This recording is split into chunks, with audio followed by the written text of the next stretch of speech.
भारतीय हवामान विभागाकडून वेगवेगळ्या येणाऱ्या उष्णतेच्या लाटेच्या अनुषंगाने उष्माघात उद्भवू नये यासाठी आता सर्व शाळा, सर्व शासकीय संस्था, स्थानिक स्वराज्य संस्था, सर्व कार्यालये, अंगणवाडीमध्ये प्रत्येक एका तासाला वॉटर बेल वाजणार आहे. ही नेमकी काय संकल्पना आहे हे जाणून घेतलं आहे आमचे राधानगरीचे प्रतिनिधी मिलिंद कांबळे यांनी.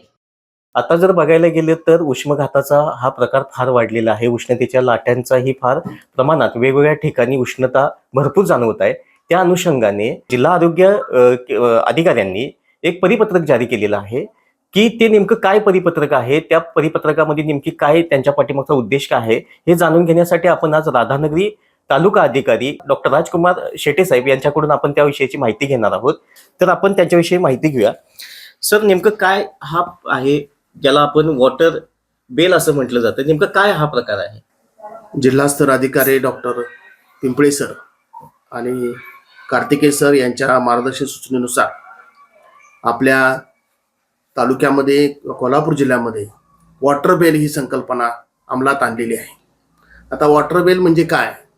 वॉटर बेल जशी शाळेतली बेल मारल्यावर शाळा सुटते किंवा वर्ग चेंज होतो, तसा लोकांना आठवण होण्यासाठी प्रत्येक शाळेमध्ये, प्रत्येक संस्थेमध्ये, प्रत्येक अंगणवाडीमध्ये, प्रत्येक कार्यालयामध्ये तासाला ही बेल वाजवली जाते.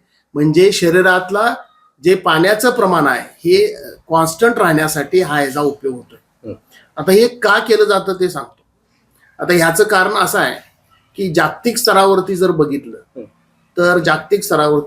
तर आपलं हे कोल्हापूर जिल्हा असेल किंवा इतर भागातलं जर तापमान आहे 39 डिग्री सेंटीग्रेड पासून 40-42 डिग्री सेंटीग्रेड पर्यंत जातं.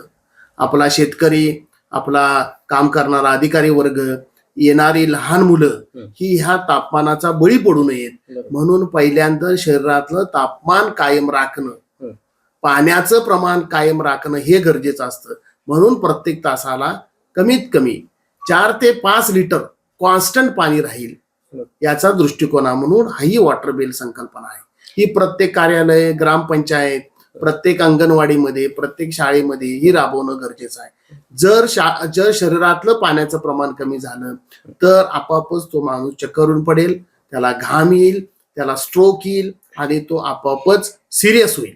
अशा वेळी एकच फक्त शरीरातलं पाण्याचं प्रमाण कायम राखायचं असेल तर आपणाला सरासरी 4 ते 5 लिटर पाणी शरीरात घालणं गरजेचं आहे आणि हेच आपण या वॉटर बेलच्या माध्यमातून करत आहे.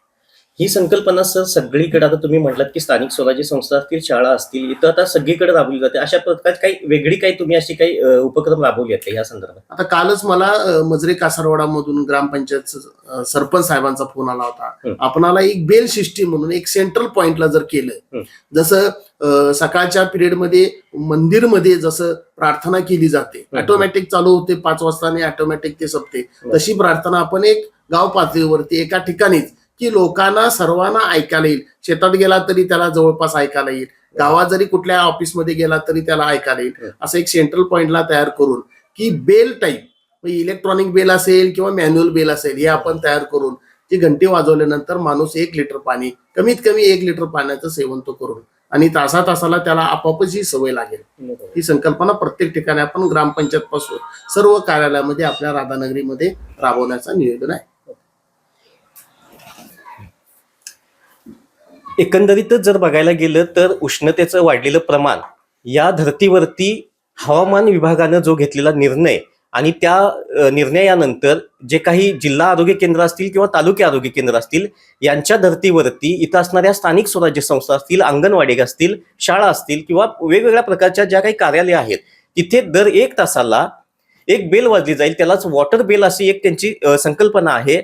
या अनुषंगानं त्यांनी ही मोहीम हातामध्ये घेतलेली आहे की जेणेकरून उष्णता वाढली आहे त्या अनुषंगानं आपण जर काय 1 तासाला जर काय पाणी पिलं तर आपल्या शरीराचं जे तापमान आहे ते मेंटेन राहील. या दृष्टिकोनातून या शासनानं किंवा इथल्या ह्या आरोग्य विभागाने घेतलेला हा मोठा निर्णय आहे.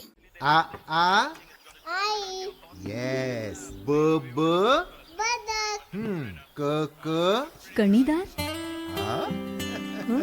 ख ख खमंग, ग ग